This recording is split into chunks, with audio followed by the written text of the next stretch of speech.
Hey y'all, quick note. While My Hero Academia was created for kids, this podcast is not safe for work or children. Additionally, this particular episode contains thirsty comments that apply to adult depictions of characters only, or to concepts that have been disconnected from the characters themselves and are being discussed on their own. All trigger warnings and spoilers for each episode can be found at our website, myheroanalysis.com. Thanks for listening. Hey y'all, this is My Hero Analysis, a podcast about My Hero Academia, aka Boku no Hero Academia. We are three grown adults who mine Japanese children's cartoons for serotonin because God knows our brains aren't making it naturally. Hello, everyone. I am Wyatt. Look at us actually structuring an introduction for a bonus episode. We're so organized. We're doing so good. I'm very proud of us. Yes, we are. You're doing so good. I'm not doing anything. It's been a long 12 hours for all of us, but maybe especially Maria. It's been a long 48 hours for me. Oh, yeah, Maria's had a lot of work stuff going on. Well, this is Nicole. The only intro for this very special bonus episode is the joke that I made in the lobby yesterday of where we were. So basically we were seated in row G and out loud in the lobby where anyone could hear. I said, oh, so in the G spot, eh? And I'm not sorry. There might have been children there. I don't know. It was a bad joke then. It's a bad joke now. I went, Here we are. Really loud. And we were under this dome. So like even things we were whispering were echoing. So everyone absolutely heard that. Yeah, for sure. I am very proud because I was nowhere near this. Yeah, you were still on your way.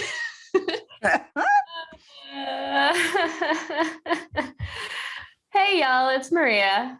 As per mentioned, I am running on caffeine, lack of sleep. Well, maybe I made up a little bit of sleep last night. Yeah, I was going to say, you sacked out hard. I've had an interesting 48 hours. Yeah, I found out on Thursday, my coworker, I got a text saying, oh yeah, I'm in the hospital. My water broke and she wasn't supposed to go in labor till like 3 or 4 weeks down the road. So, oh gosh, we were all like, oh no. And she was working on stuff for work. And so me and my other coworkers, we were also down to only 2 people. So me and my other coworker had to like scramble to get everything together. And then we had our Halloween party, which I am part of the engagement committee. So I had to stay there till 6 p.m. after our party. And then I still had to do notes and I still had to catch up on 7 episodes of My Hero because I am a horrible person and I procrastinate forever. You're not a horrible person. You do procrastinate though. Yeah. I do. And then yesterday I had to go into work. And then again, since it's just the 2 of us, I had to there was some stuff that came up. Our stuff is very time sensitive. So I had to wait till like the very last minute. Then I had to drive home, take my dog out and then meet up for the movie. And it was a lot. And I got stuck in traffic and then we watched the movie and then I'm here and then I've passed out because I can't. Anyways, that's been my last 48 hours. Very eventful. Very eventful. Yeah. Very chaotic. I mean, but that's my life. But anywho. So this week we're covering the newly released My Hero film, World Heroes Mission. So if you haven't seen it yet, I'm sorry. No episode for you today, unless you don't mind us spoiling like every single second. Yeah. Literally every single part of the movie will be spoiled. Also, we're probably going to be going through spoilers up through season 5 and the 2 previous movies because there were like a lot of connections we made. Those 2 movies. Nicole made. Like I made. It's a curse. We may or may not get make connections to the manga post season 5. I didn't really think of anything other than like the one foreshadowing, but there may also be spoilers for the manga. So just like if you don't want any spoilers, but we'll see you next week. We love you.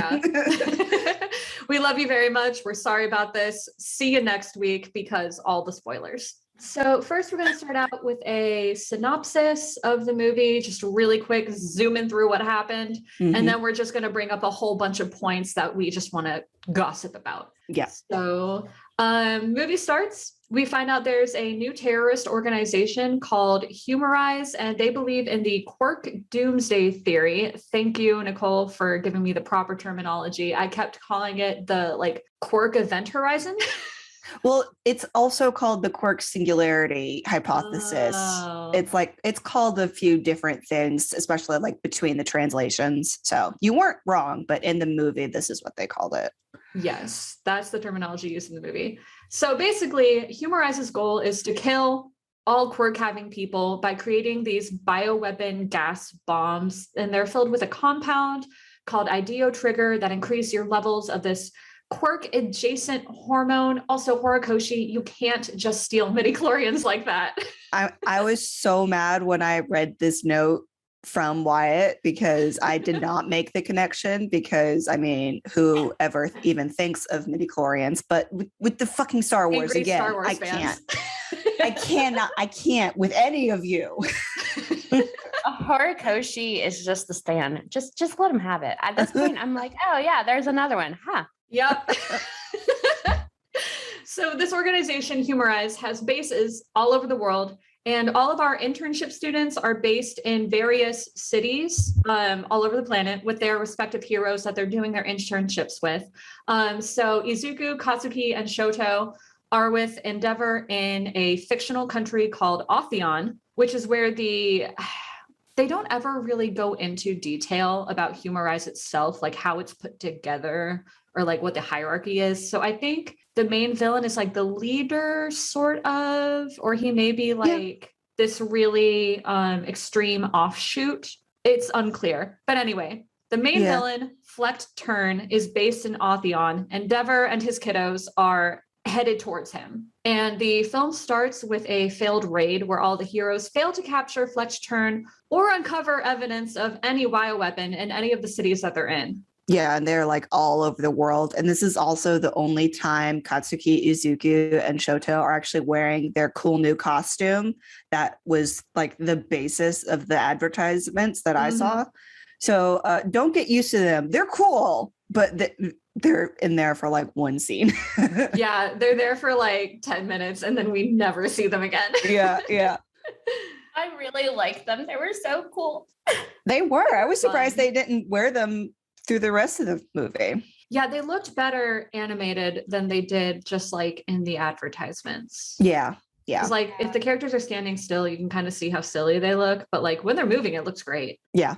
I mean, it's supposed to be stealth mode, so I get they're not probably going to be stealthy for very much of this because they're heroes. I mean, certainly not Bakugo. Yeah, they're not stealthy. His quirk is literally loud noises. He can't be stealthy. So then we have Rhodey Soul, teen dad extraordinaire, gender nonconforming as fuck, your new favorite character and mine. He's from a poor side of town. He's responsible for his younger siblings, taking shady jobs from a local bartender to support his family. All of this is ringing my adoption alarm bells. Yeah. As soon as Rhodey came on screen, I was like, oh, look, Wyatt has a new child. Yep. So poor sweet Rhodey gets involved in a jewel heist and is tasked with delivering this suitcase of jewels that have been stolen to an unknown location.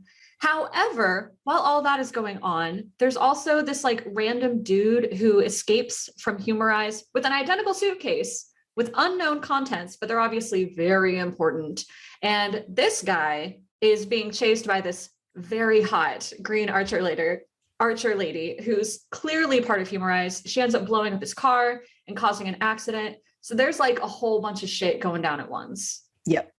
So basically what happens next is the intersection of the two plot lines is that Izuku, Shoto, and Katsuki basically try to stop the jewel heist from happening because it happens right in front of them while they're grocery shopping because they're interns. So basically they just chase down the thieves. Katsuki and Shoto actually succeed at capturing their thieves. And of course, Izuku ends up chasing Rhodey all over town. It's very much a lot of good animation. And they get to the same place where the car accident happened, and the suitcases get switched because conveniently they're the exact same suitcase. Yeah, exact same suitcase. So one of them has the jewels, one of them has unknown contents. Rhodey drops the one with the jewels and picks up the one with the unknown contents. Yeah. And then basically what happens next is, well, the two of them are like trying to figure out what the heck to even do, like with the case. The sweet empath being that Izuku is, like realizes Rhodey is having like a crisis because he can't do the job. And then like when they get outside from like the subway station, oh my God, wait, remember? What? Remember when Izuku was running to catch the subway train? And then his face like slams against the glass. Yeah. He makes that face. Wow, we're doing a great job with this synopsis. Listen, they didn't come to us for a journalistic rundown. They came to us for the tangents. Anyway, so after the hilarious subway scene, basically they're just suddenly confronted with an army of police. And sorry, I'm currently dying because something irritated my throat. So after the subway, they basically go back to the surface, and they're suddenly confronted with like an army of police. And like we're supposed to assume that I guess they're there for the case, but it's a lot of them. And then all of a sudden they just started shooting at these children. Yeah, they give them like one warning, and then they're like, we're going to shoot. And they're like, what the fuck is going on? And then they just, blam, just start shooting. Yeah, like the whole army just started shooting. And like basically Izuku said ACAB and fled with Rhodey. Like they were not even going to try to stick around for whatever the police were doing. Yep. And then Izuku goes from like chasing Rhodey to protecting him. And they end up getting chased by the hot archer lady who is after the case with the unknown contents. And Izuku goes like, just eventually they get away. Basically, the archer lady found the other suitcase full of priceless gems and kicked it down an alleyway, which was another comedic moment. But then after they got away, basically they're trying to decide what to do, and there's a broadcast. Yes. So there's a broadcast happening on all of the TV screens everywhere. And Izuku has been accused of murdering. I'm sorry. It's supposed to be serious. Well, it was supposed to be a very serious reveal, but the problem is, and I don't personally think it was a problem, it just happened to be this way.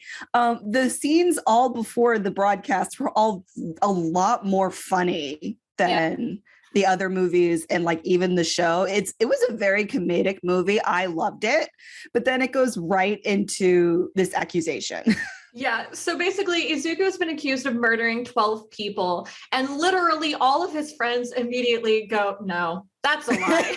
And then Izuku's on like all the wanted notices that they're putting out. It's just Izuku's like sweet, adorable face. And like, obviously adorableness does not make you innocent, but it's just so funny because his face is just his big ol' eyes and his freckles and his sweet little smile. And like, he looks the opposite of fearsome. It's so fucking funny. Yeah. I think for a moment, I wonder if we were supposed to think that Izuku was scared that him fleeing with Rhodey had caused 12 people to die in like an accident, but that didn't happen either. It's just all bullshit. Yeah, I think if anybody got murdered, it was probably because our really hot archer lady was not being very careful about where she put her arrows. That was another thing too. Like as he's chasing Rhodey, and then as he's trying to save Rhodey, like he's doing everything he can to minimize damage and leave things the way that he found them. Yep. And neither the villains nor the police are concerned with this at all. Like as the police are chasing them, they're running over like carts and like stalls, smashing into buildings. Like they're causing a really, really excessive amount of damage. It's absolutely ridiculous. Yep. It makes a commentary on the police for sure. So then Izuku and Rhodey decide to go on the run to a neighboring country called Clade, which obviously is also fictional, to dodge the police.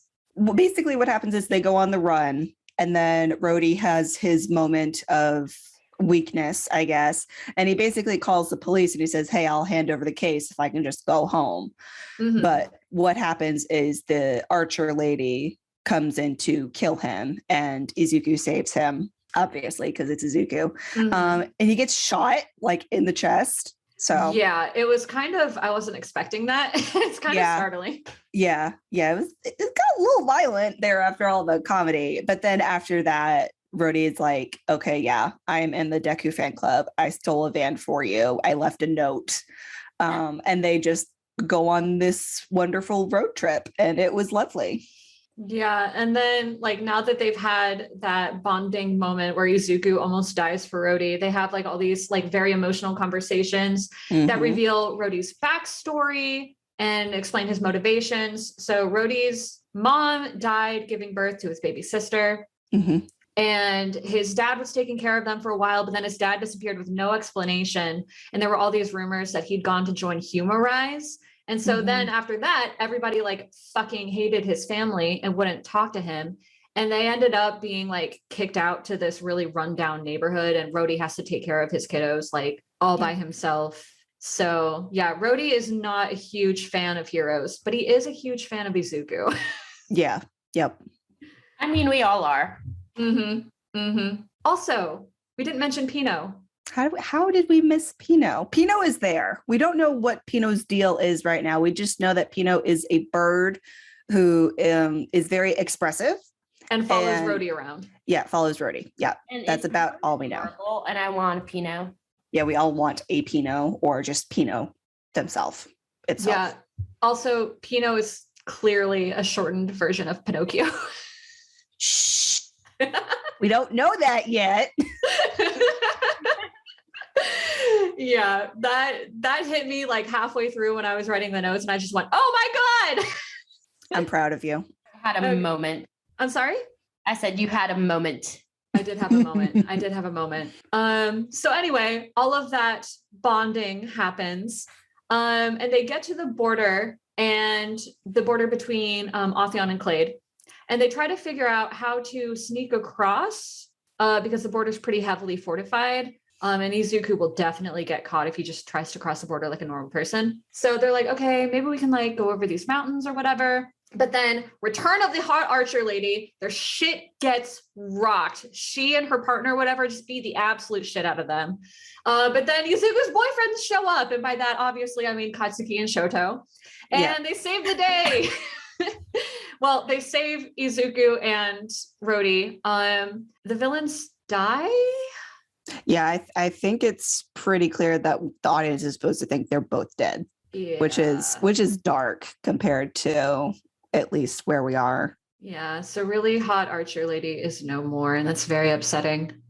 But in the melee, the suitcase gets jostled around a bunch and reveals this hidden compartment.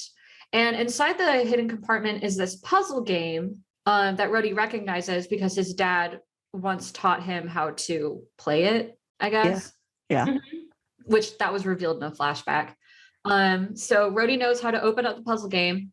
There's a fancy USB, hereafter referred to as a goober, a la Spider-Verse, inside, as well as, it took me forever to remember the name of an SD card. Well, they called it something different in the movie. They called it like a data chip. So yeah, it's fine. Also, I think we completely skipped over the part where after Izuku is basically accused of mass murder, Todoroki gets the coded text. Oh yeah, so that was great.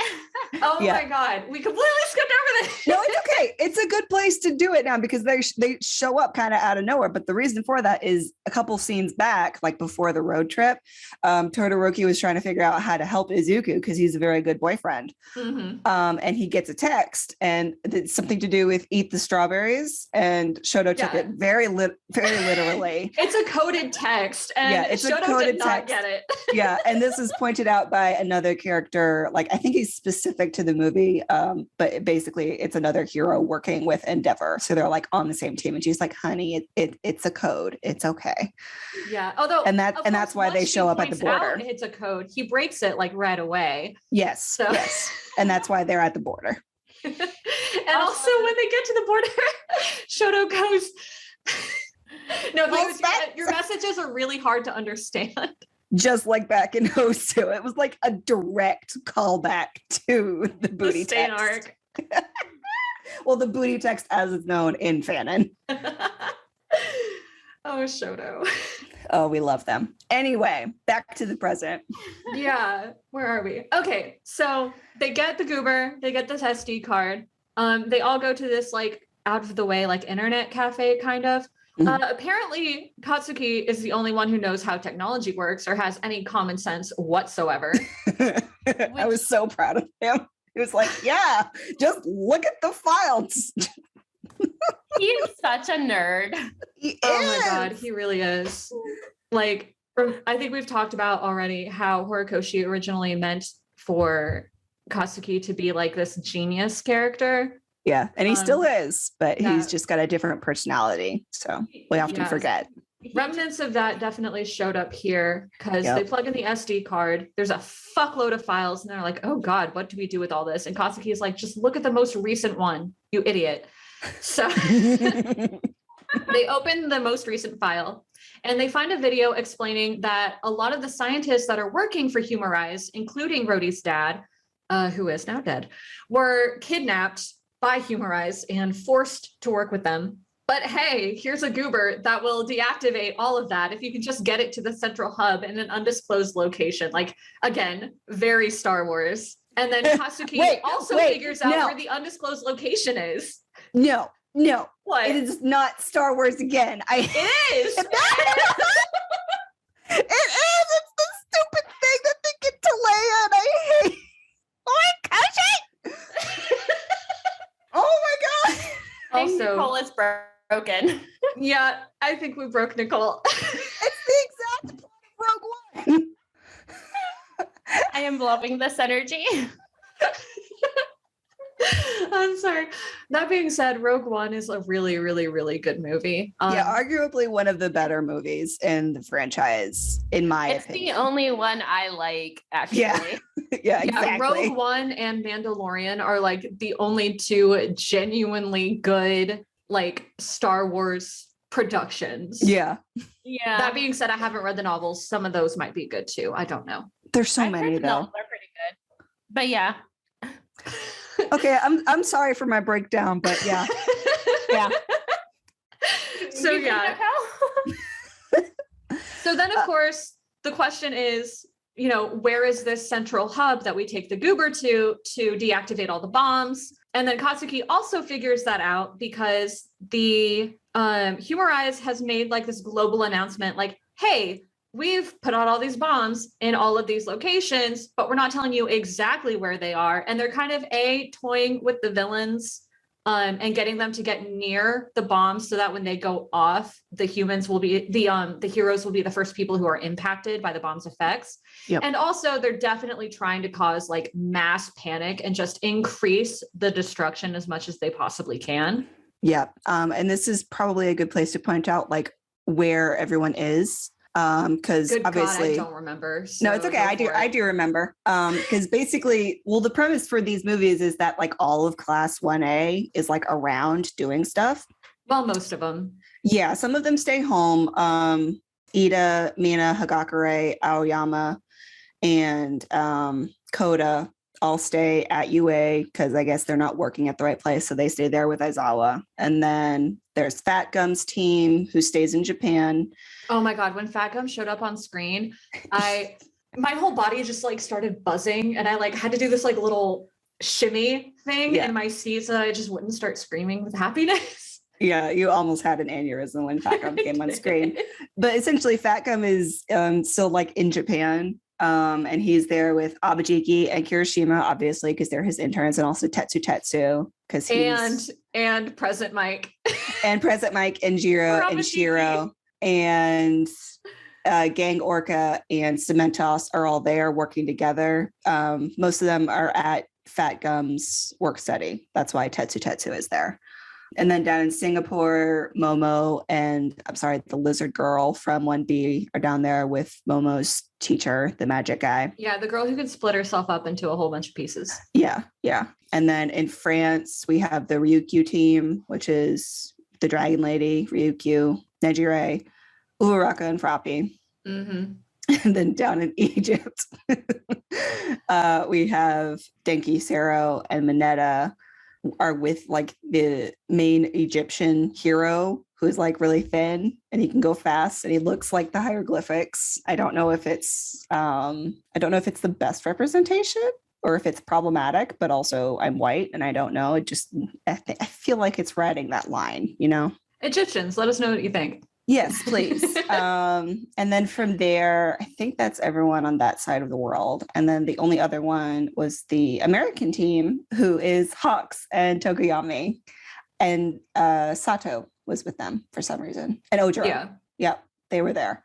And I made the joke that I really hoped that Hawks got some good fried chicken while he was in New York. Anyway, that was a very large tangent. But basically, Maria, we couldn't hear you earlier. What did you say? I said cannibalism. No, he's a bird, not a chicken, and birds eat other birds. It's fine. Yeah, hawks eat chickens. Yeah, exactly. So anyway, that's like the premise of the movie. It's like World Heroes Mission. They're all over the world doing stuff. Yeah. But obviously the main plot is the big three or the trio or whatever the fuck the fanning calls them. Yeah. And then all of these bombs that we were talking about earlier are in all of the cities that all of the heroes are in. Because, you know, obviously the heroes are the main targets. Yeah. And then so that whole map of where all these bombs are has been made public. But within the files that are in this goober, Katsuki finds like an internal map that only Humorize knows about. And they have all of these bases all over the world. They all line up perfectly with all the cities where all the bombs are, except for one. This one location wasn't made public. And so Katsuki is like, okay, well, obviously that's where the central hub is. And he's correct. Mm-hmm. So good job, Katsuki. That was very, very smart. And basically they go there. Rhodey flies them because he wants to be a pilot and it's really sweet. But they get there with 30 minutes to spare. Yeah, they don't have very long because when the public announcement is made, Flecht Turn gives the heroes 2 hours to find the hidden bombs. And so by the time they fly all the way to the central hub, which I don't even know where it was, it kind of looked like it was somewhere near Iceland. So yeah, it was kind of near where Otheon is, and Otheon is supposedly in the Bay of Biscay, I think the wiki said. So okay. Somewhere in the Atlantic. Yeah, random island somewhere out in the Atlantic. So they've got a while to go. So when they get there, they don't have very much time left. Yep. And then also Shoto lets his dad know what's going on. And so all of the heroes know that while they're searching for the bombs, Shoto, Katsuki, and Izuku, and I don't think Shoto disclosed Rhodey's identity. They're all hauling ass to the central hub to get them deactivated. Yep. So everyone's on board. Everyone knows what's going on. Yep. And then when they get there, it's a fight. It's very bloody. Yeah, it's a big fight. Essentially the trio splits up because there are two mini bosses before Flecht Turn. Essentially, there's so Katsuki gets delayed at the entrance, and then Shoto gets delayed a little farther inside this giant hallway, and then obviously it's just Izuku and Rhodey up against the big bad. Yeah. Hold on one second. Okay. I'm good. Okay. All right. So we're just gonna spend a second on these fights because it was a lot and it was very bloody. So for some reason, if you're listening to this and haven't seen the movie, just they're pretty good fights. Yeah, they're good fights. The kids all get a good level up moment. Yeah. Katsuki's fighting two twins who have blade whips out of their arms, and then they use the drug trigger to make more whips. And that's pretty intense. And then Shoto is fighting some guy who's also on trigger. He can manipulate stuff with his horns. It wasn't really clear, but he was really powerful. So that's who they're fighting. And then we get to the big bad Flecht Turn in this big lavish quasi-religious chamber. Oh yeah, super quasi-religious, like KKK Nazi vibes. Mm-hmm. Yep. It was not fun. But there was also like hints about the flashlight baby, and we were kind of hoping we were going to get some information, but no, we got nothing. No more info about the flashlight baby. They do have a weird idol to it though. Yeah, it's like a weird golden idol. It's so weird. Anyway, so basically the fight that happens is this big bad flecked turn. His quirk is like basically it reflects anything back to the attacker. So he's really hard to beat. And my next note is Izuku basically has to enter God mode to defeat him, much like the mode he entered back in Heroes Rising when he saved Eri. That sort of mode with like his hair stands on end and he's like all electrified. The Super Saiyan hair. Yep. And I thought it actually called all the way back to season 1 with All Might's defeat of the Nomu with like those million punches. Mm-hmm. We will get to it in the regular episodes, but obviously if you're listening to this, you already know what happened. Yeah. And essentially it's very bad. And like Rhodey tries to help with like a, what's it called? Oh my God. Fake out. Yes. He fakes out Fleck Turn and like essentially tries to help. And then they're all trying to get the goober into the mainframe to stop the bombs. Yeah. And both Izuku and Rhodey get seriously injured. Oh yeah. It's bad. There's a lot of blood. It's really bad. But basically just to give more information, like Fleck Turn's reflective quirk will reflect like the energy of Izuku's like attacks, no matter how strong they are. So basically Izuku has to increase the strength of his attacks so much that he completely overwhelms Fleck Turn's quirk. And like, that's how he defeats him. Yeah, he basically like breaks his quirk almost. Basically, yes. Also, while all of that is happening, like we get Fleck Turn's backstory and why he is the way that he is. I mean, Izuku's quirk, like his natural quirk really is safe space because everybody trauma dumps on this child. It's so bad. They do. And Izuku is like playing therapist while he's beating this guy up. It's a very odd moment. It's pretty great though. Yeah, I mean, it was weird, but it was also strangely meaningful. It was like a good message, even though there was a lot of fighting and blood. I don't know. It was a good balance for the movie, just maybe not for a therapy session. So yeah, while Izuku and Fleck Turn are fighting, Rhodey is like limping towards the central hub to plug in the goober, and he like collapses just a few feet away. And Pino, who's like, I don't think we went into what Pino does. So Pino is basically the reflection of Rhodey's inner self. So Rhodey can't lie because whatever he's actually feeling or thinking or whatever his actual motivations are, Pino is very expressive. And just looking at Pino lets you know exactly what Rhodey's thinking. So like Rhodey collapses. He's just a few feet away from the hub. Pino starts to fade. It's like really emotional. And so Izuku defeats the big bad. They've got like 5 seconds to go. And he gets there and he realizes that Rhodey did actually make it to the central hub and plugged in the goober. And the bombs are deactivated like just in time. Like it was literally down to a couple of seconds. Yeah, exactly. And it wasn't actually like Rhodey, like the person who did it. It was actually Pino, the bird, who was able to plug in the key to stop the bombs with like 0.3 seconds remaining. Rhodey was still on the ground, collapsed. Yep. And then basically Rhodey has saved the world because obviously Pino is his quirk. And he was just inspired by his sweet summer boyfriend, Izuku. And they have this wonderful moment on the ground. Where they're like both laughing and they're like, there's blood gushing out of every orifice, but they're both just like clutching each other and laughing hysterically. Yeah. It was all the relief and all the adrenaline just went out of them and they won. And it was wonderful. It was a really good movie. It was so cute. No crying, actually. Yeah. I didn't cry. I literally brought a pack of tissues because I was expecting it to be like Heroes Rising again. And I bawled at Heroes Rising. Oh yeah. That was emotionally fucking devastating. Yeah. But this one, I mean, it was really good. It was really intense, but not cry level, I guess. Yeah, no, it was very, very different.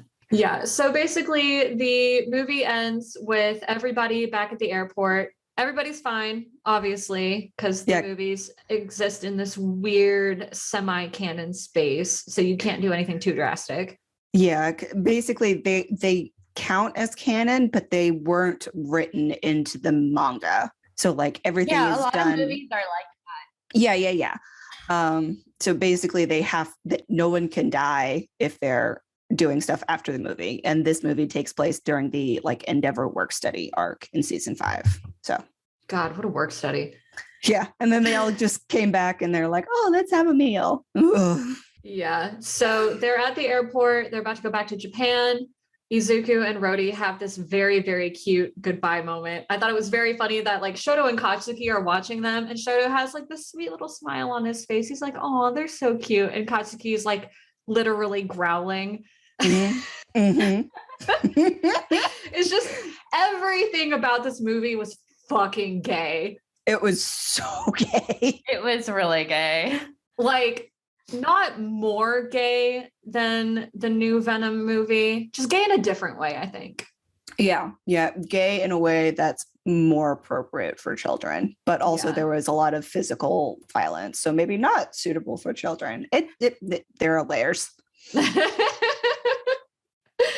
But yeah, so during the credits, we get a whole bunch of like different little snapshots. So Rhodey gets like the second shot at life with a real honest job at the bar. But like, let's be real, he deserves better. I mean, it's a start. Yeah, and there's this like little snippet where he's reading up on how to go to pilot school. So he's working on it. Yeah. One day he becomes an awesome pilot, and maybe he comes in during like, I don't know, the show finale or something. That'd be great. That'd be really sweet. Him and Melissa coming in to save their boyfriend. God, Izuku has so many significant others at this point. It's like a web of a polycule. It's great. It really, really is. Oh my goodness. So yeah, that was the movie. That was really, really fucking chaotic. Yeah, I mean, it's not like our regular analyses where we can like pause literally every scene and write down organized notes. We were gonna do like a regular timeline like usual, but Wyatt stopped. And then I was like 15 points in and we were 2 minutes into the movie, and I was like, absolutely not. We're not doing it this way. We cannot do a 6-hour recording. We're gonna have to do it a different way. So we did basically the synopsis, and now we have our own fun points to point out. Yeah. So main takeaways. First thing, I think we got to address this right now. Mm-hmm. All of the hot ass goddamn women in this show, movie, whatever it is. Yeah. Oh my God. They're all so sexy because like you've got Barros, who is the hot archer lady. She lives forever in our hearts and in our fan fictions. Oh, I refuse to think she's dead. I think she's going to pull a Bucky and be fine after falling down the ravine. I mean, there was a point where you see someone parachuting off. So no, that's the pilot. Oh, well, You know what? We're going to pretend it was Barros. Yeah. She's fine. She will come back. She's not dead. I refuse. Mm-hmm. And then also Claire, whose quirk is called Voyance. So her name is Clairvoyance. It's not clever. It was pretty funny. I liked it. And it's a little cheesy though. A little bit. Also, she's got like this flying squirrel girlfriend. Sidekick, technically, according to the comic. But yeah, they could be also together. So that was great. I enjoyed that. And then we get this really, really incredible shot of Ryuko's back muscles. I think I literally went, oh my God, in the middle of the theater. Yeah. I heard you. Yeah, you're a sucker for those buff ladies. Oh my God, she's so hot. I love the dragon lady. She's amazing. Yep. Also, Endeavor employs a surprising number of women, which I don't want to give him credit for. Yeah, it's like he's weirdly not sexist at work, but it's because all his sexism is centered on his wife. And that's not good either. So So there's that. We'll get to it. We'll get there. Yeah, we'll get to it pretty soon, actually. And then the next point I wanted to bring up, like Horikoshi said ACAB, like holy shit, it was He said it with his whole chest. Yeah. But yeah, like the police are like really irresponsible. The heroes like explicitly state that they don't want to work with them. The chief of police in Atheon is literally a humorized like plant. So he's a fucking traitor. Yeah, so they're traitors, they're corrupt, they're like everything bad about the police system. Yeah, I think we forgot to mention the police are totally in on this whole plot with Humorize, and that's why they accused Izuku of murdering 12 people. Yep. And why they kept like chasing after them in the briefcase. And because why they're fucking in on it. Yeah, and he specifically did not want to work with Endeavor. Like Endeavor tried to go through the correct jurisdictional channels, and he was like, "No, get out." And it's because he was corrupt. Yeah, so that was very surprising. I didn't expect that to be as so prevalent as it was. Yeah. And then of course, sweet Shoto. He's such a himbo. He really is. So much. Again, 2 brain cells. Yep. Yep. Yeah, he has only one brain cell works at a time. And when one brain cell is working, all of the others go take a nap. Poor dear. Also, I don't think we've really described enough just how gay the Roadie Deku road trip AU was. Y'all. It was so gay. There was a double rainbow and multiple fields of wildflowers. Like Your Honor, they're gay. So that scene, I actually so one of my favorite thing about watching animated movies is when they do all of the scenery, because they go all out. Yeah. So I was just waiting for it, and then they delivered. Yeah, lots and lots of beautiful, like really detailed scenery. Yep. I want to move to Otheon. I do not, but we'll talk about it. I want to move to the countryside, not the heavily segregated city. Yeah, there we go. That's good. I agree with that. Also, like Izuku has to take off his hero costume and put on a disguise so that he can, travel around without being arrested. And Horikoshi puts him in overalls and a bucket hat. So cute. I couldn't stand it. It was so cute. Also, he would look. Go ahead. He would be the perfect person to just work in the countryside. Like he was giving off countryside vibes. Oh yeah, huge cottagecore bitch. Cottagecore Deku AU alongside the road trip AU. We need it. Also, I want to point out, I feel like he would also look fabulous in Lederhosen. He's so adorable. He would. We need it. He would just be a little baby. Oh my goodness. Sorry.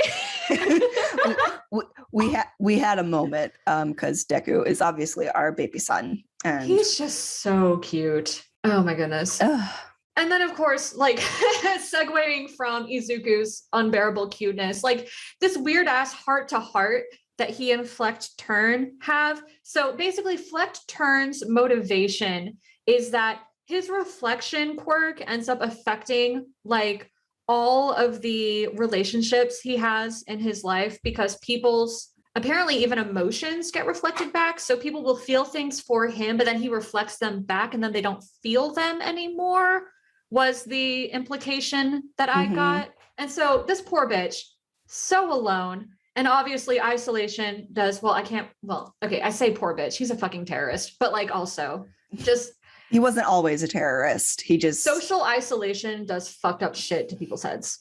Yeah. And I had my own point like down below. And basically what I took away from it is that all that isolation essentially made Fleck Turn kind of like give up on his own mental well-being. And so he like turned it around on literally everyone else in the world. And like basically like your mental health is not your fault. Like your terrible quirk is not your fault, but also it is your responsibility. So you don't turn into a terrible person.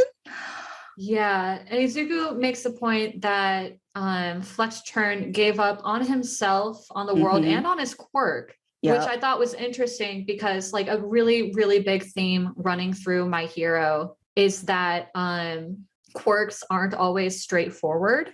Mm-hmm. And that there are many, many different ways that you can use a single quirk. And that, like, as Nicole keeps bringing up, quirks aren't like the end all be all. They're not predictive. Yeah. Your quirk is not your destiny. Yes. Yes. Thank you. And so, like, you know, Izuku was like, did you, like, you didn't even try like experimenting with various ways to use your quirk to figure out if you could, like, Well, to figure out how you could live better. So you just, he just gave up on himself. Like, and you just need to keep touch with your soul, even if you're having trouble with your quirk, which is a very big metaphor, we thought, but yeah, like it really like, fucking sucks that nobody loves you, but you don't get to kill the world about it. yeah, exactly. It's like very advanced mental health stuff going on in that, like, what, 20-second monologue. Yeah, definitely the points made are like people who are pretty far along in their mental health journey are going to be the people that vibe with it. Yep. If you're still new to like your mental health journey and getting yourself back on your feet, don't worry about it. Like, come back to that point later. It doesn't apply to you right now. Yeah, it's pretty advanced shit. Yeah, particularly for a shonen. Mm-hmm. Yeah, I feel like Izuku, if he wasn't a hero, he would have been a psychologist. Oh yeah, he's very... with his safe space inspiration quirk. Oh yeah. Yep. Yeah, he's definitely got a talent for it. And then of course, you know, there's also like all of the social commentary about people just not learning how to use their quirks because they have to suppress them. So yep. And then like society not being what it could be to help those with difficult quirks. Cough, cough. And then I made this point later, but I'm going to go ahead and bring it up here because we keep touching on it. So like the movies have to be standalone.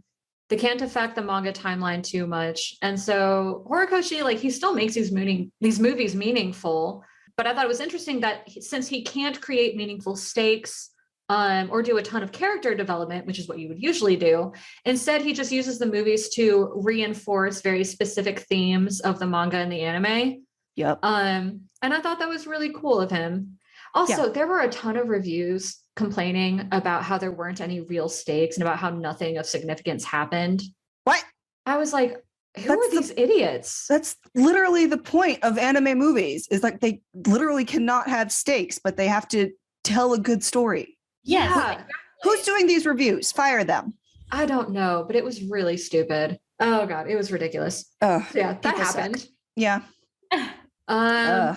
And then I think the last point that all of us had something to say about was like the fight scenes were really brutal. Way more brutal than I was expecting. But yeah, overall the movie wasn't nearly as stressful as Heroes Rising. Yeah, like I think it was, honestly, it might have been more graphic than stressful. Because there was a lot more blood than I remember in the previous movies. Yeah, it was very stressful. My one note was, when Izuku had his power up, I went, oh, he's going Super Saiyan. Yep, that's exactly what I thought. Yeah, it was like, it's so obvious that he's going Super Saiyan now. Like, and looking back on Heroes Rising too, like that's what they're doing in like whatever that 1,000,000% mode is. It was just really funny. I was like, I had to suppress the giggle. Yeah, Nicole and I went through the little notebook, the little booklet, not notebook, the little booklet that they give you if you go see the movie. Well, supplies last. Yeah. So go see it and quick. There was all this stuff about Horikoshi. We'll put in like just a fuckload of references. Yep. Into both popular and like lesser known media. To us, like his favorite anime. God. Will they stop? Hello? So if anyone can hear that banging in the background, that's my neighbors building something. So bastard. It's a Saturday. Yeah. How dare you have your own hobbies and your own life? I mean, it's 10:40 and you usually have to wait till after noon because people sleep in, aka I sleep in. This is why I got a house, because I think that the world should revolve around me when I'm recording, and that like everyone else should just freeze in place and not do anything or make any noise. Correct. That's what should happen. But yeah, no, going back to the whole like putting stuff from other animes into like other animes, that's a pretty common thing throughout shonen, especially like the big ones. They'll take from other ones. Like how they use like characters. I think I've mentioned this in the past. Mm-hmm. Well, they'll show like characters from other shonen. The same thing happens with like recycling themes throughout. It's kind of like a little callback to like their heroes or something. Okay. So Everything references everything else. Yeah. pretty much. Honestly, that's kind of nice considering how in Western media you can't talk about anything else or you'll get sued. Oh in yeah, your no, book. you gotta fork over like $8 bajillion if you want another. Yeah, no, really nice. Or Disney has to take over every single franchise on the planet. Shh, they're gonna hear us. Yeah, no, it's really funny. And a lot of artists will specifically say, like, yeah, no, I wanted to give a call out to this artist because they've like shaped who I was. Mhm. I know I read Black Clover, and the author for that will say, like, oh yeah, I took this specific thing because I really enjoyed working with them, or like I grew up watching them. So I like Aw. reading the little author snippets. But yeah, You're gonna love the booklet. Yeah. I've been glancing at it. I have it here with me. Yeah, no, like I said, I passed out last night. I was just like, what is life? I don't know. I'm out. Yeah, that's understandable. Yeah. So there were just a couple other things I wanted to bring up. Again, I just want to reiterate the creepy ass glow baby idol thing that's in the middle of Humor Rise's like meeting place, base, whatever you want to call it. Mhm. Creepy as shit. I don't like it. Also, the town in Authion that they're in is quite literally split into a rich section and a poor section. And there's a huge ass difference between the two. And I was Yeah. like, wow, I never want to be there ever. Yeah. Yeah. But considering they're also like a hostile police state that's controlled by like a supremacist terrorist organization, like that makes sense. Yeah. Hopefully it'll get better now hope that so it's too. been ousted in theory. Also, the animation was really good. Yeah. It was gorgeous. I was really surprised. It was like Spider-Verse level, like Mhm. really, Oh, really yeah. smooth fight scenes, interesting camera angles, like really clean transitions. It was great. Yeah, well, with movies, they tend to have a little bit more time to actually put into the Mhm. animation, whereas with the anime, that everything is coming out at a certain point, and like they do start a few months beforehand, but it's still like it's a lot quicker paced than Yeah. Yeah. the animation is. Yeah.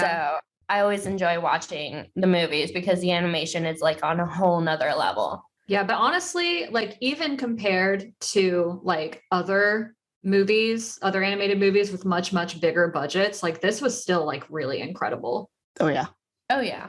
Also, I don't think we quite mentioned this. So that little text, that coded text that Izuku sent to Shoto was basically a code letting him know that he was going to Clade in order to hide from the Authion police. And so Shoto and Katsuki just basically, they just take the train to the Authion Clade border. And also, even And that's how they end up saving Izuku and Rhodey from Barrows. Uh-huh. And I would kill to know how that train ride went. Yeah, and like even before the train, when Todoroki is like running out of the room to like go get his stuff so they can get on the train, he like grabs Katsuki like by the elbow and like twirls him around and they go running. Like that little scene was so cute, and it really illustrated how Shoto feels about Bakugo. Like he's his friend, no matter how many times he yells and hisses. Like he's his close friend. It was so cute, and like I like how calm down. It's very weird watching like the old episodes versus like the newer stuff. Oh yeah. It's like a roller coaster. I have so much to say about that because I procrastinated so much. It's okay. Let me go ahead and move this point up since we're kind of touching on that right now. But I thought it was really funny. So Katsuki says like 8,000 times in the movie, like someone will give him an order and he'll say, "Don't tell me what to do." But then he'll follow that order perfectly. Yeah. Every single time. Yeah, no, like that is one of the biggest differences I noticed. Like he's like calmed down a lot. Mm-hmm. Yeah, he's still very much himself. Like his personality is still there. He's always going to be himself, but he's made a shitload of progress. Yeah, he's like remolded his personality to be able to do his job and work with other Exactly. people. Mhm. But he's not necessarily happy about it. At least he does. He makes sure to not appear happy about it. Yeah. Which could be interpreted a couple different ways. But he's doing so good. He is. Also, I love that since Izuku is the main character and he has to go off on his own a lot, and then Shoto and Katsuki are like the two main supporting characters, they naturally get thrown together when Izuku has to go off on his own. And it's just so funny. And they just naturally have to be friends because if not, nothing will work. And I think their personalities honestly balance each other off really, really well. Yeah. I'm glad you made that point. Yeah, because it's so funny. Because Shoto, like, he does not care about Bakugo's explosiveness. He just wants to be friends, and Bakugo can't fight against that sort of determination, obviously, because of his history with Izuku. Yeah. And also, like, since Shoto has the ice quirk, he can just cool him down. Mm-hmm. But then, like, they also have certain things in common. Like, Shoto does occasionally, like, his temper flares in a few crucial moments. So, like, he kind of gets it. So, like, there's this, like, they share empathy. some things. Yeah, there's an unspoken empathy going on. Mm-hmm. Yes. And also, Shoto is just not threatened by Katsuki at all, because Shoto knows what Shoto is like, there's nothing on this planet scarier than my dad. You don't threaten me. Also, he's pretty good at picking up red flags at this point. Mm-hmm. Mm-hmm. Yeah, it's just a great pairing all around. I love it. Also, I do want to point out, I finally got vindication. So one thing that really, really annoys me in My Hero is like the whole quirk doomsday theory, and about how like in the manga and the anime, everyone just kind of treats it as like this fact, like it's just going to happen. In this movie, I got vindication. Mm-hmm. Izuku was like, "You stupid bitch. This is just speculation. There's no basis in real science. There are many reasons why it may not like happen that way." Mm-hmm. I felt very vindicated. I felt seen. Seen. Yeah, I remember you were fist pumping in those moments, and I was like, finally, somebody has said it in canon. Yeah, I was just watching from the corner of my eye at Wyatt punch the air, and I'm like, okay, Wyatt's having a moment, multiple moments, but it's fine. This is why you need to read the manga. You know how this goes. Look, we just went over how my procrastination. But you would understand the fist pumping. Probably, but I'll get there eventually. You will. Let's be real. I fist pump over anything. It does not take very much to get me wound up. All right, so that's pretty much everything I wanted to bring up. Nicole, you missed 0.5. Oh, did I? What'd I do? I'm highlighting it. Can you see? Oh, yeah. Okay. So as we were walking back to our cars after the movie, I was very complaining. What the fuck? You could say that. I was complaining a lot about how Rhodey's inability to lie comes with this cute ass bird pal, and mine doesn't. I feel gypped. Like, if every single emotion I've ever had is just going to be broadcasted on my face, then I think I should get a fun little animal friend along with it. Yeah, you deserve a daemon like in Golden Compass, which were the vibes I was getting. I was getting that vibe too, actually. Ooh, that's a good point. Mm-hmm. I need to finish that series. Girl. No, I finished the books. I've read the books. I just finished the TV, the adaptation. Show. Okay. I watched that one movie that came out that one time that everyone hated, and I own the books. I have not read them. It's very religious. So It is very religious, but it's also like a big fuck you. yeah. Oh, okay, so it's like Yeah. right up my alley. Yeah, it's like religious, but also fuck you to religion. At least what would you say, like the Catholic Church or the Christian Church? Yeah, Catholic Christian Church. Yeah, definitely. Yeah. It's a good book. Oh, Yeah, perfect. You'll love it. Okay. Well, now my little points. Yeah, we covered like- a lot of this. Whoops. Yeah, we did. It's okay.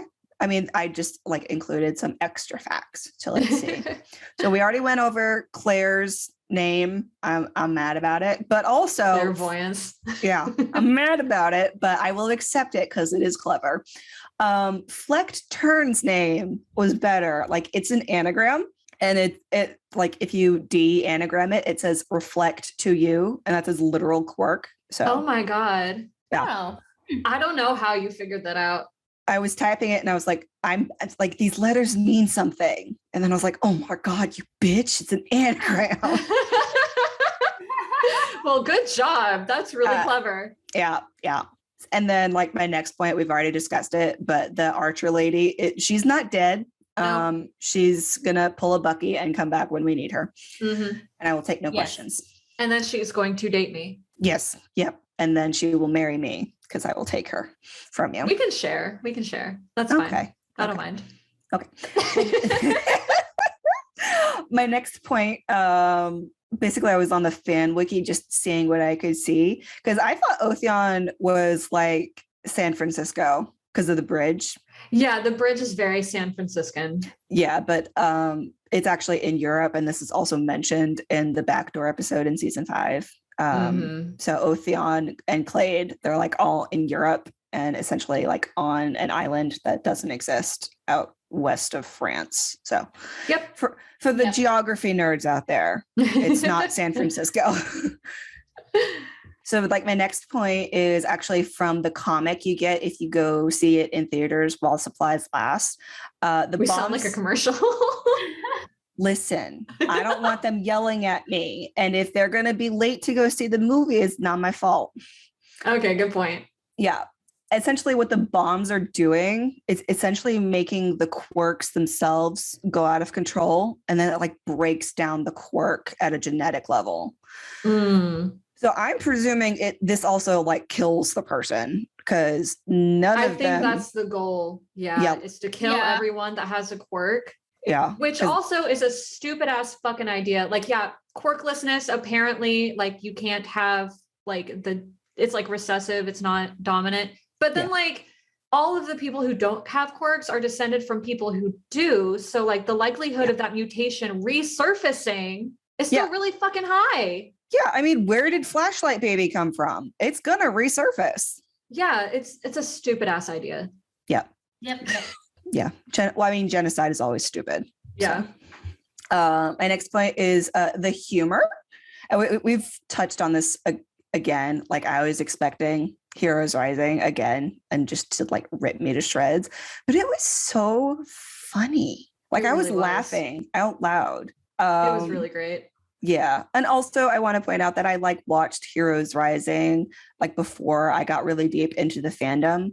So I kind of like half of my brain was going into it thinking like Heroes Rising was the end of the series. And that was like what it was originally planned to be like before it got so big. So like me crying over the climax of Heroes Rising makes sense in that regard. But also it's a really fucking emotional movie. Yeah. Yeah. Oh, I don't know how they did it. And then my next note was just referring back to the text that Shoto got. Like, honey, it's not strawberries. It's a code. Sweet boy. Yeah. And then the Hosu callback literally killed me in the middle of that fight scene. Yep. And then my next point is Katsuki is a hacker on the side, obviously. Yep. And then my next little point was that Shoji got lines. I'm so happy. He got so many lines. Incredible. As he deserves. So then my next point is actually an actual point as opposed to just little bits and pieces that I found amusing. But basically the fight that Bakugo has with the like whip knife snake twins Yeah. It's very foreshadowing of the injuries he's going to receive in the war arc. Spoilers. It's not fun. It's not good. Like, it was almost identical to the panel where it happens. Yeah. And like, Rikoshi was like, we're going to traumatize these bitches twice. yeah. It's I'm mad fine. about it. It's fine. It's not fine, but it's fine. Yeah. And then my next like sub point after that was that like Katsuki got his ass kicked in that fight. Like, it was bad. And like, I see Wyatt and Maria out of the corner of my eye turning to look at me as Katsuki is getting beat up. And I'm like, I'm watching it. And like, I know, like in my head, like these movies are extra canon. Like, they're canon, but they don't really count. So I know he's going to be fine. It's just a bad fight. They were apparently thinking I was about to collapse on the floor. I mean, I was about to collapse on the floor. I did not enjoy that scene at all. I was like, leave my son alone. Yeah, I mean, it was bad. He got stabbed so many times. Yeah, his was especially brutal, I think. Yeah. His and Izuku's. Shoto's, I mean, it was bad. He almost drowned, but also he didn't drown. So yeah, it was just very bloody. Yeah, and like a lot of blood. Yeah, so when you're watching it, just keep in mind for yourself that all of this is happening while the kids are working for Endeavor. Yeah, but we know that they survive. We know that they survive working with Endeavor because obviously, even in the anime now, we know they finish their work studies and they're fine. So if you find yourself stressing out, just remember that because it's bad. So then my next point is like, refreshingly, there's no relation to All Might or All for One when it comes to the villains of this movie, unlike both of the previous movies. So that was like nice that there is other things happening in the world. The world doesn't revolve around All Might. Yeah, then these two dramatic Japanese men. There's other stuff going on. They are very dramatic. You're not wrong. Yeah. Oh gosh. Okay. And then my next point was just a personal preference because there is a criminal lack of Aizawa and Hawks in this movie. Like, Hawks is there and he does stuff, yes, but also he had like 2 minutes of screen time. And Aizawa is also there, but he also has no lines. He's just like in the background babysitting at UA. It's not enough. But hey, we did get some Vacum. Yes, we did. And it was my first time hearing his Japanese voice, and it does not match his English voice. And I have feelings about that. We also got Gang Orca. So yeah, we got our sexy whale man. Yep. All right. Yeah, I like deep voices, so I mean, it's not bad. It's just different from his English voice. Because his English voice is like more mezzo as opposed to more bass, I think. Yeah, it just they're both lovely. You. Yeah, I was like, who the fuck? Vacum? Literally, I was like, who the fuck is talking? Anyway. And then just a reminder about the post-credit scenes. Like, you don't have to wait until like the credits end, but throughout the credits, there's like little like photographs and little scenes of everybody like coming home and like the epilogue of the movie. It's really sweet. So stick around for those. And then I had a new theory that I like just came up with as we were talking about the synopsis, that the random eye patch guy that we see that had the suitcase originally. Yeah. And I'm pretty sure him and Rhodey's dad were definitely boyfriends now. I see it. Yeah. I see it. Yeah. Yep. It really sucks that they both die. No, the eye patch guy doesn't die. He's just in a coma. He could wake up. Oh yeah, he was in a coma. Yeah. I thought he died for some reason. No, he was in a coma. He almost died, but no, he's in the hospital, at least where we left him. So poor Rhodey's dad. Because he was being surrounded by the popo. Yeah.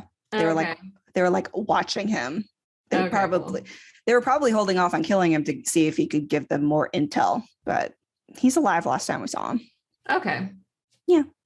And that's it. I kind of want Eye Patch to adopt Rodney and all. I would like for Rhodey to stop being a dad at his age. Yeah. Yeah, that'd be nice. I feel like Rhodey is probably close to aging out of being adopted, but the eye patch boyfriend could definitely take over raising Well, Roro adoption and rules Lala. in Japan are different. Although they're not in Japan. They're in Europe. Never mind. Yeah. He doesn't necessarily, he could still take on like his last name or something or live with them. But Yeah. so Yeah, he'll that'd still be be able to nice. adopt a dad. Yeah. Dad number 2. Add that to Yeah. the fanfic for this movie. Exactly. That's all I had. Okay, so I only had 1 point. And I put this on while we were Yeah, Maria couldn't do her notes because she fell asleep. I passed out. Legitimately, like I got home, laid on the bed, and passed the fuck out. You So poor baby. my thing is sleep is important. Do not procrastinate. That is all. Well, you got there in the end. I did by some miracle. And now you got the whole weekend to recover. It's fine. All right. Well, is that it? I really have to pee. Yeah. I mean, Yeah. the only other thing was to talk about the comic, and he's just, Oh yeah, let's talk about the little comic that was in the booklet. yeah. Basically, it's all it is them at the airport going to Otheon. And like there's an argument between Endeavor and Shoto. Shoto totally throws a hissy fit because he doesn't want to sit next to his dad. It's super relatable. Yeah. And then Hawks comes in like a very good like uncle or something. But he comes in and like shuffles their tickets and like solves their problem, and then he's whisked away by his fangirls. And there's this one Poor little panel. Tokoyami gets whisked away too. Yeah. He's like, wait, why me? Let me down. What? Put me down. Yeah. But there's this one panel where Hawks is just smiling and he's so happy to be out of the league and probably away from the commission. And it's so nice. You know, he's like, I have nothing to do except tease my coworker and his children. Yeah. It's a vacation for him, honestly. I'm happy Really, for him. really. An overseas mission is a vacation for this guy. Yeah. Poor thing. Ugh, God, no wonder he's so desperate for time off. Poor thing. I love him. Yeah. Okay. That's all I had. Yeah, Yeah, it was I'm great. just sitting here reading it now. Yes. It's so good. Yeah. All right. Well, we Then can I go. want to sit next to my friends. He does, and he deserves it. Yes, he should. He shouldn't have to sit next to his dad for like however fucking long that flight is. I mean, it's over all of Asia and Europe, so it's long. Probably I long enjoy as shit. Deku's little face. Like you can tell he's the youngest of the family. Yeah. He's a baby. Eat a baby. Shosho is spoilt. Sort of. Weirdly. It's complicated. He's the favored abused child. That's a whole dynamic. Yeah, he was the That's extra all. abused child, and now that his dad is trying to make up for it, he's the favorite. So yeah. We have complete so many things to flip-flopping. say. Fuck Endeavor. Fucking never. All right, y'all. This has been My Hero Analysis. Tune in next week, and don't forget to go beyond plus ultra, especially on bonus episodes. Bye, y'all. Thanks again for listening. If you'd like to get in contact with us, have questions you'd like us to discuss on air, give topic suggestions for bonus episodes, or submit fan art for us to display, visit our website at myheroanalysis.com. You can also follow us on Twitter, Instagram, Facebook, and TikTok. Just search for @myheroanalysis. And don't forget to subscribe, rate, and review.